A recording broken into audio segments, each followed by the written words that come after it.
Popular comedian and amateur paranormal investigator Matt Rife, best known for his crowd work and fake teeth, has found himself in the limelight once again for purchasing the popular Warren house. This house was actually a museum which housed the artifacts from Ed and Lorraine Warren's years of ghost hunting. If you're unfamiliar with Ed and Lorraine Warren, they are possibly the most popular paranormal investigators of all time, second to Matt Rife, of course, claiming to have conducted over 10,000 investigations, including the Amityville Horror House, the Perron family haunting, and the case of the Annabelle doll. And if you can't remember all that, don't worry, don't sweat it. It's easier to call them con artists anyway. The museum is filled to the beams with gizmos and gadgets, including the aforementioned Annabelle doll, who has become a household name in the past decade or so due to the popular Conjuring movie franchise. I'm not here today with my pants around my ankles and the cock of Matt Rife down my throat. I'm here to talk about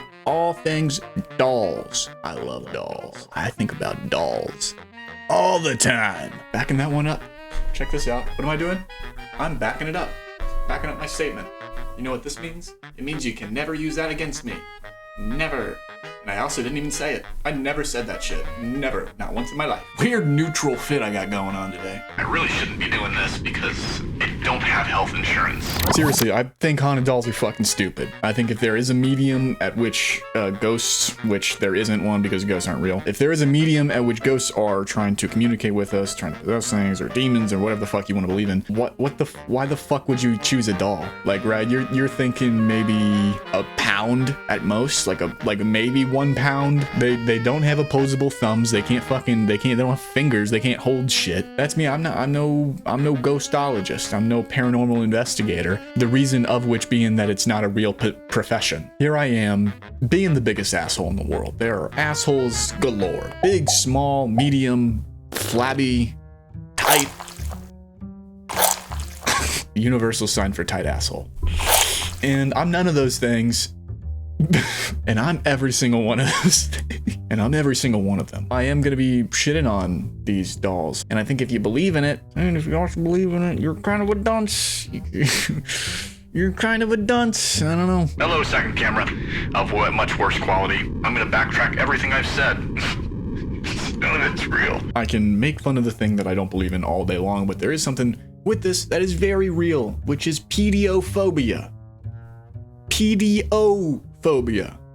Let me repeat, pediophobia. Pediophobia. Let me say it one more time. Pediophobia, or the fear of dolls, is a type of specific phobia. It is believed to be a type of automatonophobia, or fear of humanoid figures. Some people fear all dolls and stuffed toys, while others fear only a specific type. Dolls that talk or move, and old-fashioned porcelain dolls are especially common sources of this type of fear. I think they're just because they're fucking creepy. They're weird little things, weird little shits. They're weird looking. Who are they for? Children. So, I mean, I can't really judge too harshly on things that are, you know, not made specifically for me. For example, I feel like men are always super quick to judge the idea of a diva cup. Do you want to take a guess on who a diva cup wasn't made for, bud? Because you shouldn't be using any of it. You shouldn't, none of it's for you. You shouldn't even have an opinion on it. They look like humans, but they're not humans. Like, you can almost link it kind of like Uncanny Valley. Kind of look like a real person, but they're not supposed to be, but they feel like it, but you know, there's just something off about it. Maybe that's that. I have no idea. But regardless, people don't like them. I get that. I don't like them, but I do not think that the devil is behind it.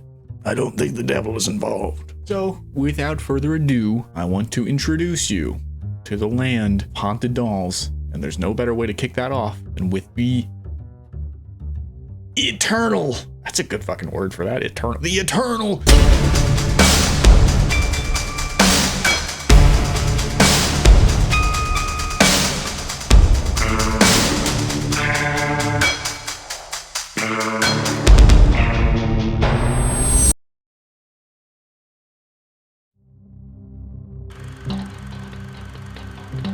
In 1970, a mother purchased an antique Raggedy Ann doll from a hobby store. The doll had been a birthday gift for her daughter, Donna.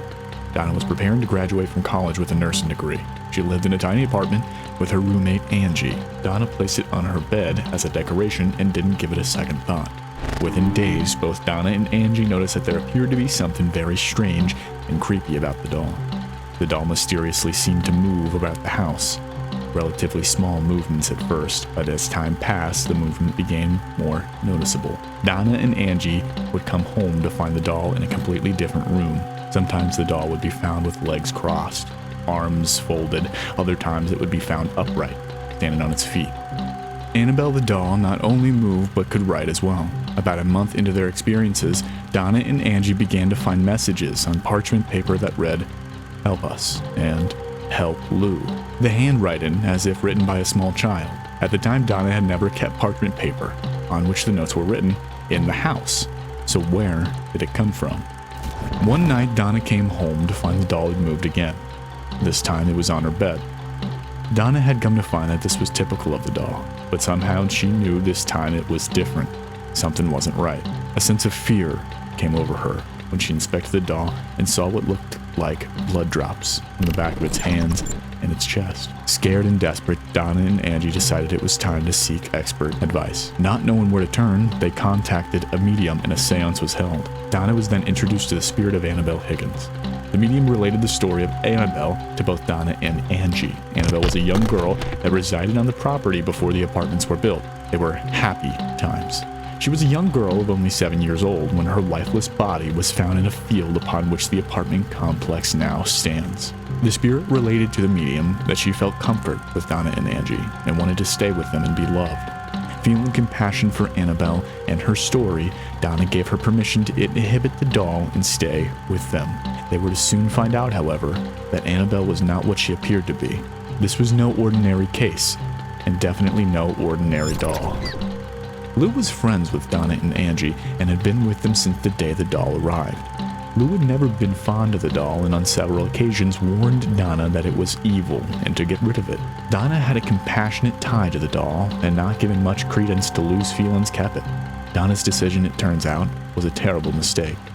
Lou awoke one night from a deep sleep and in panic. Once again, he had a reoccurring bad dream. Only this time somehow, something seemed different. It was as though he was awake but couldn't move. He looked around the room but couldn't discern anything out of the ordinary, and then it happened. Looking down toward his feet, he saw the doll, Annabelle. It began to slowly glide up his leg, moved over his chest, and then stopped. Within seconds, the doll was strangling him. Paralyzed and gasping for breath, Lou, at the point of asphyxiation, blacked out. Lou awoke the next morning, certain it wasn't a dream. Lou was determined to rid himself of that doll and the spirit that possessed it. Lou, however, would have one more terrifying experience with Annabelle. Preparing for a road trip the next day, Lou and Angie were reading over maps alone in her apartment.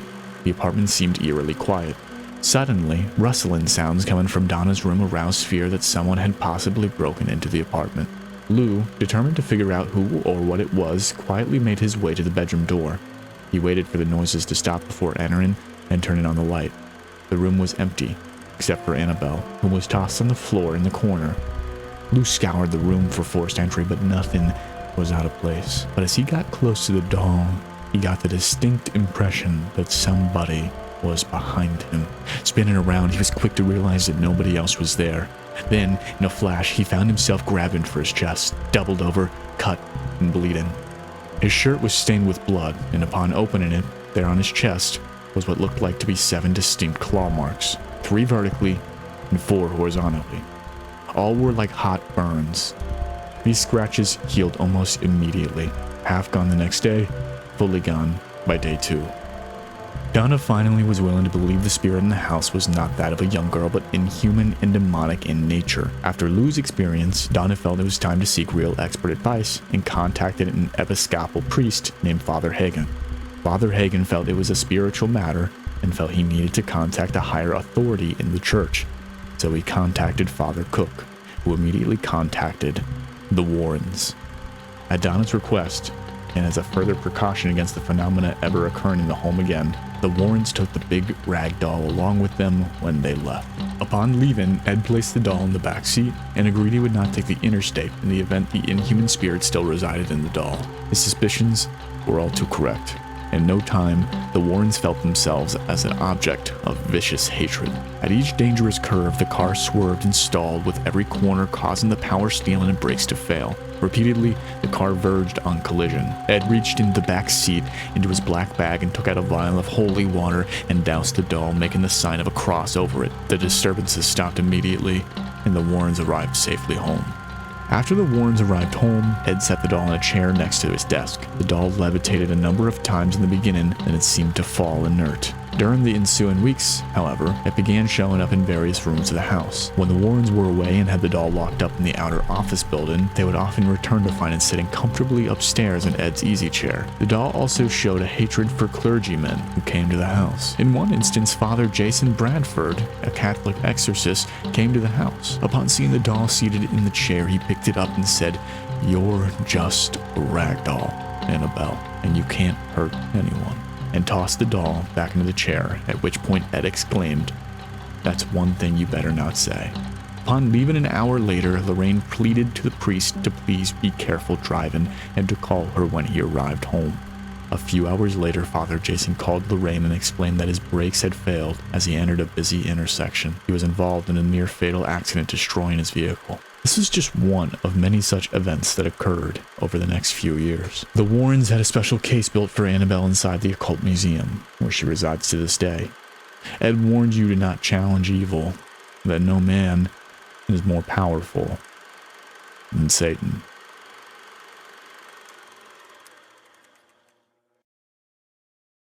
This is Annabelle. Just kidding.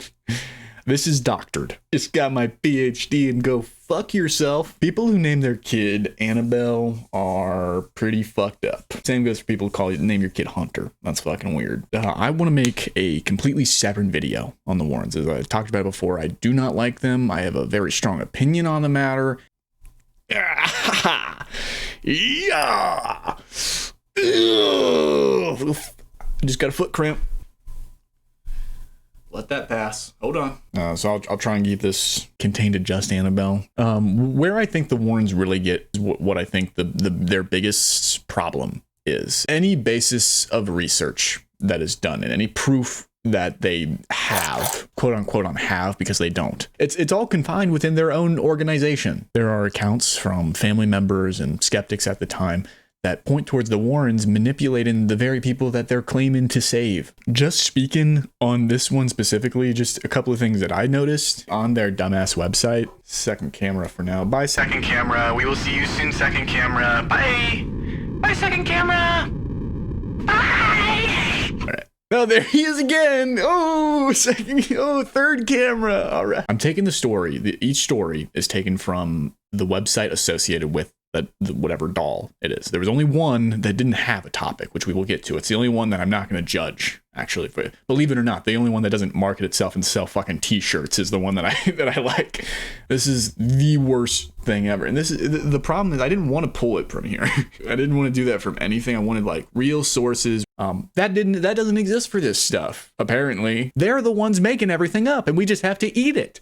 We just eat it and accept it. That's all you can do. Out of all the websites, this one is the worst. It is so strange. It's not even, it's called the New England Society for Psychic Research, the NESPR. You can find all their case files. Actually, only some of their case files that they hired authors for. Actually, I don't think they hired authors for these. From the vocabulary that's in all of them, I think that just one of them wrote everything because it's pretty piss poor. Annabelle Higgins, the first thing I want to jump on, the very first fucking thing, and of course being the supposed figure, which, I don't know. There's no evidence of anybody ever. It's not even Annabelle Higgins to begin with. It's not even this little girl. It's a demon. Ugh, it's a fucking demon. Ugh. I think they have images, and specifically this one next to Annabelle Higgins is funny. It seems like they're pretending like Annabelle was a real person, like this is a real little girl that died somewhere. There's nothing on it. This image goes back to nothing. It's not linked to Annabelle at all. I think they just threw an image on here and just fucking threw it at her face and just take it, pig,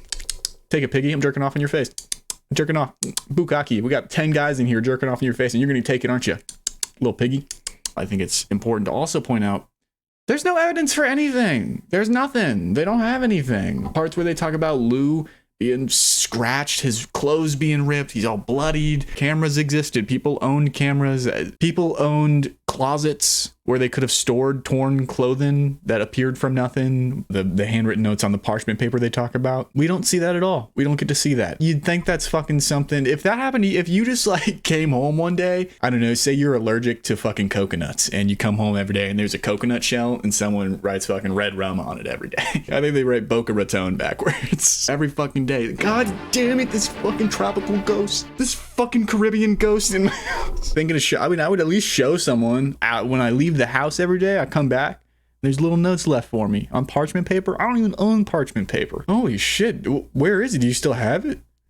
No, I threw it away. What? What the fuck? Pretty interesting thing on this is there's no actual firsthand accounts. We have nothing but what the Warrens say is true. And like I said, I'm no internet sleuth. This isn't really my thing. I'm no detective. I can't find a record of any of these people mentioned in the story ever existing at all. Most people are left without full names. It could be pseudonyms, but at the same time, they very well just could have been fucking made up. And I couldn't find a thing. I tried really hard. I tried really fucking hard. I don't even think it's real.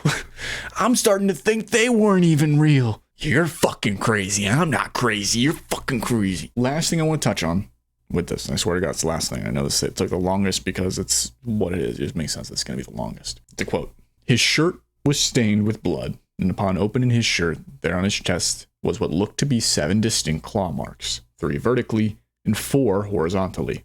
All were like hot burns. 7 is the symbolic number of charity, grace, and the Holy Spirit. It is the term that stands for perfection. There are 7 sacraments, 7 gifts of the Holy Spirit, 7 deadly sins, 7 joys, and 7 sorrows of Our Lady. These scratches healed almost immediately. Half gone the next day, fully gone by day 2. I think really I just wanted to put this in here because I tried my best out of these haunted dolls to get the one that a different type of doll, right? And I guess what I mean by that is depending on where these stories are taking place and the backstories of them or the people behind these stories, what they believed in. Like Annabelle, for example, I mean, Annabelle, the story and the mythos of Annabelle, it doesn't exist without Christianity. It wouldn't make any fucking sense. It's a huge part of it. It's Satan, it's the devil, it's these demons. The other stories have nothing to do with that. This one, I think we can safely say there's no fucking way this is true. There's no way. This is being dumped in my... This is how slow it's falling. So slow. Here it comes! Okay. Easily the worst story of the day. Sorry to start you off with that one. But I think we're moving into a much more interesting one with Robert. If you thought I was about to tell a story about my dad, Robert, no, that is not true. We're going to be talking about Robert the doll. I haven't spoken to my father in a long time. Leave it at that.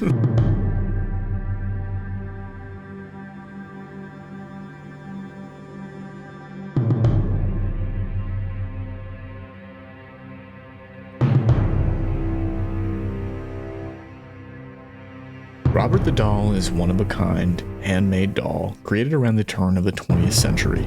He was created by the Steiff Company around 1904 and gifted to a Key West boy by the name of Robert Eugene Otto, who developed an unusual relationship with the toy. Standing 40 inches tall and stuffed with wood wool known as Excelsior, Robert the doll is dressed in a sailor suit that once belonged to Otto and once bore painted features not unlike those of a jester. His unusual size indicates he may have been fashioned in the image of his constant companion. The doll took Robert as his name, while the Otto simply went by Jean. Together, they would go on to make history. Jean and Robert were best friends growing up. Legend speculates voodoo played a part in Robert's formative years, while interviews with those close to the Otto family indicate a great deal of emotional energy was placed upon the doll during Eugene's lifetime. It is said that young Jean would shift blame when he misbehaved as a child, pointing to the doll and saying, "I didn't do it, Robert did it."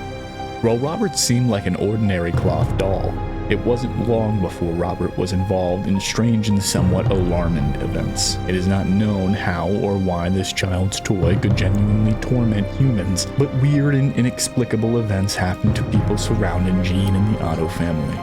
Jean's parents often heard their son talking to the doll and getting a response back in a totally different voice. They also described seeing the doll changing expressions while they spoke in his company. Robert continued to live with Jean throughout his lifetime, and after Jean's parents died, he moved his wife, Anne, into the home. Anne felt uncomfortable with Robert in the house. She demanded that Jean lock the doll up in the attic where it could do no harm. Some believe that Robert was not happy with the new living arrangement. Soon, visitors to the artist's house reported hearing footsteps in the attic and childish giggling. Neighborhood children described seeing Robert watching them from the attic window. Those same children gave accounts of the doll actually mocking them as they walked in front of the house, the artist's house. The home where Jean lived, now called the Artist House, is located at 534 Eaton Street and was built between 1890 and 1898. It was in that house that Jean was given Robert the doll. Jean Otto went on to become a prominent artist in Key West and beyond. He designed the art gallery at the Fort East Martello Museum and had plans to make his own home a museum complete with a wax imprint of the artist's hands as a focal point. Though this dream was never realized, his home became known as the Artist House. Stories of the Robert the Doll's strange behavior became commonplace with those who encountered him at the Artist House after Jean's death in 1974. Following Jean's death, tenants renting rooms at the Artist House heard footsteps in the attic room above them where Robert was kept. A plumber heard giggling and turned to find the doll had moved across the room on his own. Solaris Hill newspaper reporter Malcolm Ross visited Robert and had a very eerie experience with the doll. Ross's friends told him Robert's backstory and pointed out the children's furniture that had been purchased by Jean. It was at this point Malcolm noticed a change in the doll's expression, as if he was following the conversation. One of the men made a comment about what an old fool Jean Otto must have been. Robert's expression turned to one of disdain. There was some kind of intelligence there. The doll was listening to us. It was like a metal bar running down my back. At first, when we walked through the door, the look on his face was like a little boy being punished. It was as if he was asking himself, who are these people in my room, and what are they going to do to me? A woman by the name of Myrtle Reuter purchased the Otto home on Eaton Street in 1974. She became Robert's companion and kept him when she moved to Von Pfister Street 6 years later. In 1994, she donated Robert to the Fort East Martello Museum, claiming he moved around her house on his own and was haunted. Myrtle died a few months later, but Robert remained active. Museum staff noticed a shift in energy at the fort after Robert arrived.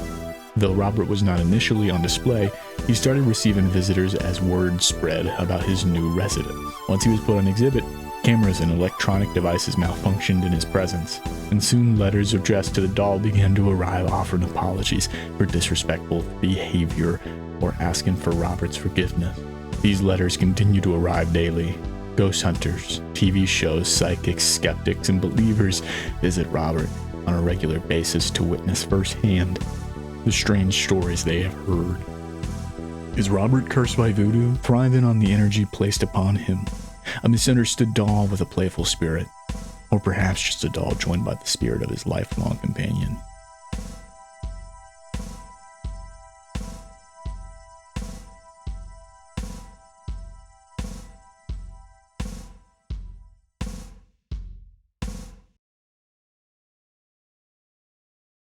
So Robert the doll. Oh wait, this is me. This is like me. I'm coming back after I just read you the story.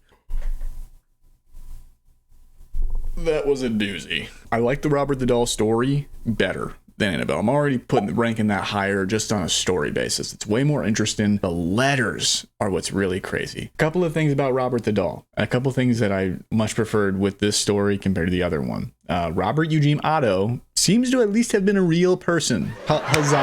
That's great. I guess Ed and Lorraine were real in the other one. But I'm starting to believe they're not fucking real. I think they're a manifestation of my imagination. Robert the doll kind of drew the short stick movie-wise. Annabelle got all the cool shit.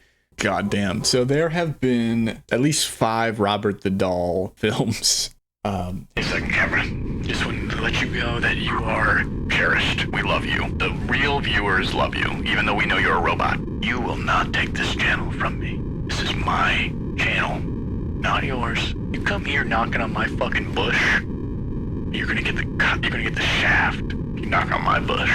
These movies include Robert, The Curse of Robert, The Legend of Robert the Doll, The Toy Maker, and Robert Reborn. You're thinking, okay, they clearly had a lower budget. They also didn't have, how do I say this? Do I say good writers? Because that just seems kind of, I mean, inherently mean, but this one is set in Germany in 1941, wherein the Nazis hunt down a toy maker who possesses a magical book that brings non-living entities to life. So my only problem with that, and I do have one problem with it, and here it goes.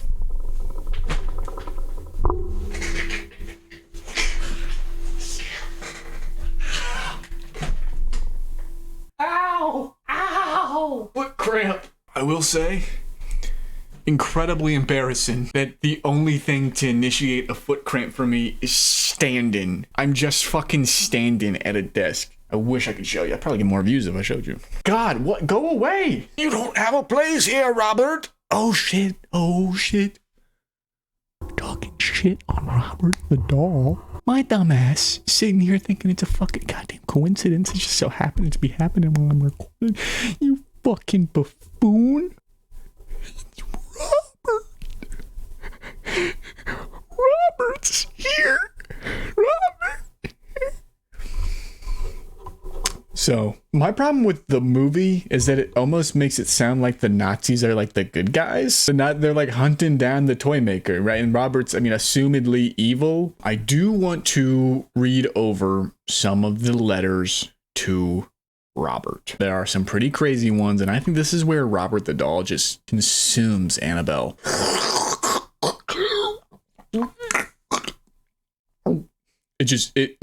That was my impersonation of Robert the doll eating Annabelle. I can't wait to watch that one on second cam. Let me get a second cam replay on that one. Let's get it in. Roll it in here. Dear Robert, I came to visit you last spring, 2021.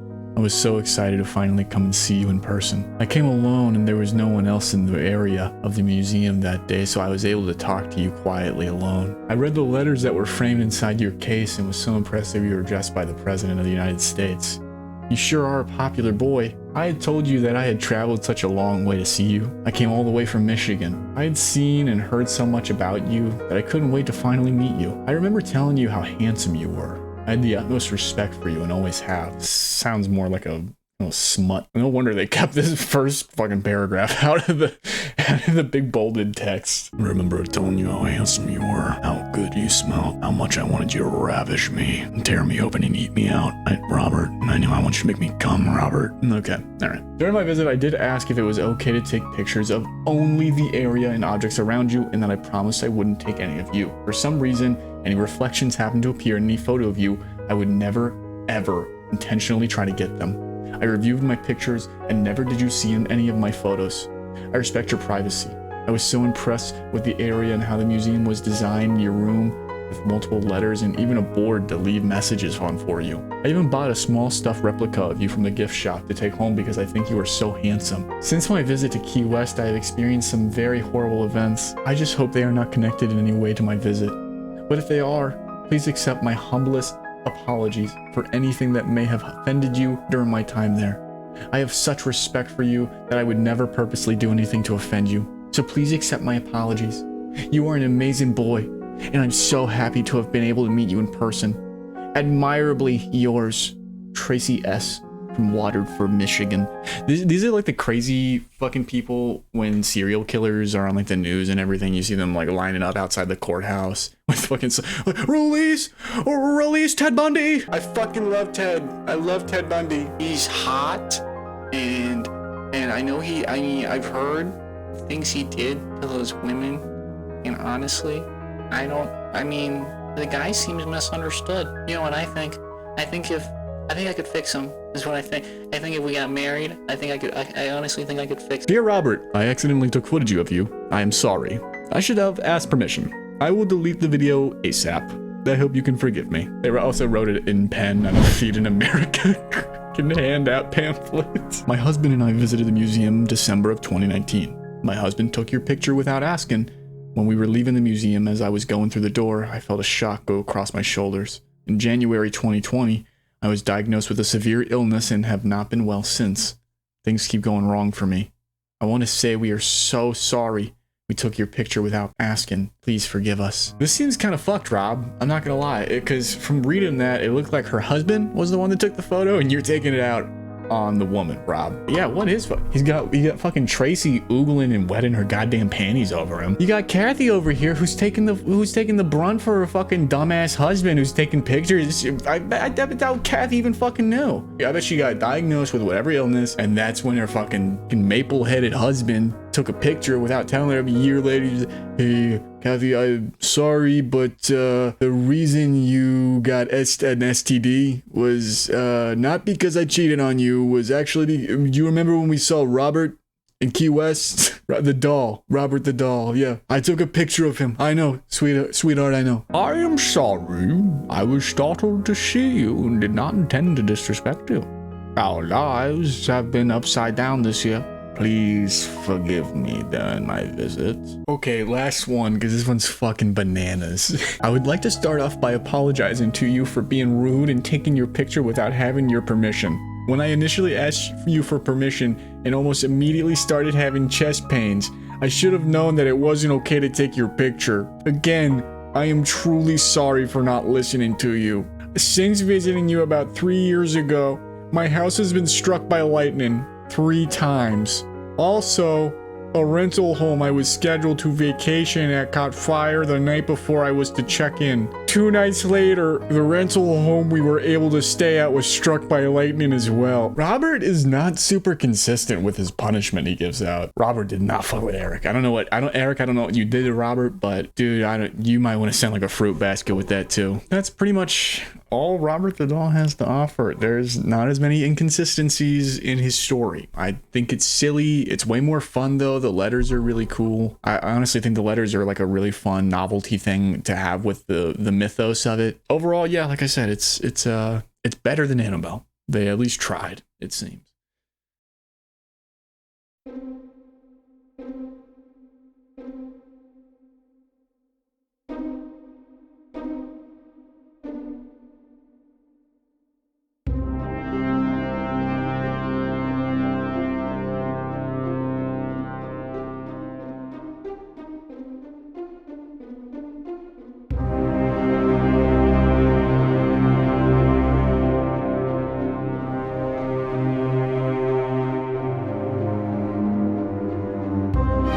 According to the story of Okiku, the doll was purchased by a 17-year-old boy named Aikichi Suzuki during a visit to Sapporo for a marine exhibition in 1918. The doll was a gift from his travels for his 2-year-old sister named Okiku. When she was initially purchased, the doll had a hairstyle called ukappa, similar to a bob cut, which is popular on Japanese dolls. Okiku loved her new doll, and it served as the little girl's companion until she died suddenly from a cold-like illness at the age of 3. Devastated by their loss, Okiku's family put her favorite doll on the household altar where they prayed in memory of Okiku. Before long, the family noticed that the hair on Okiku's doll had begun to grow, as if the hair was on the head of a human. The family concluded that the restless spirit of Okiku, who died so young, was now inside her beloved doll. The doll remained with Okiku's family until 1938, when they moved to Iwamizawa in Hokkaido and gave the doll to the Menenji Temple, where she remains enshrined to this day. She is now referred to as Okiku after her former owner. Some people believe the hair that continues to grow from her head is the hair of the child Okiku, of control. Allegedly, her cropped hair grew nearly 10 inches, all the way down to her knees, during the beginning of her stay at the temple, and continues to require trimming to stop it from growing out of control. The priest that cuts her hair was said to receive a message from Okiku in his dreams, asking him to keep her hair.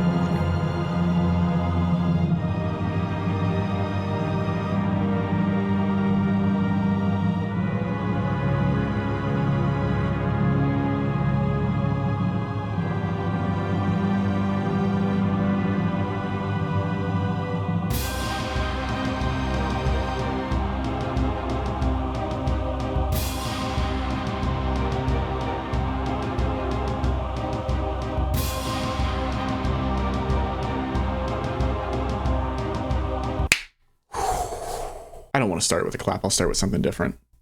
That was way smoother. That was way cool. Yeah, that was way cool. So I wanted to save this one for last because I think that this story holds a lot of truth. It's fun. It's just more fun than the other ones. There's not hokey. It's not dokey.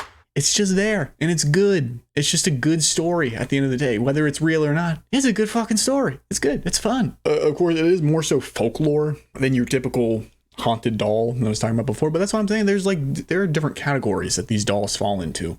So I'm not really saying it's every single one of these dolls that are so stupid. That with me saying that, I don't think it's real. I don't think that this doll is just growing magical hair out of its butt cheeks. And overall, what I like, it's not vengeful. It's a lost child's spirit. It's not some demon trying to kill you. Robert gives you fucking cancer. Just a sad child. It didn't do anything wrong. He doesn't choose to do any harm to anyone now.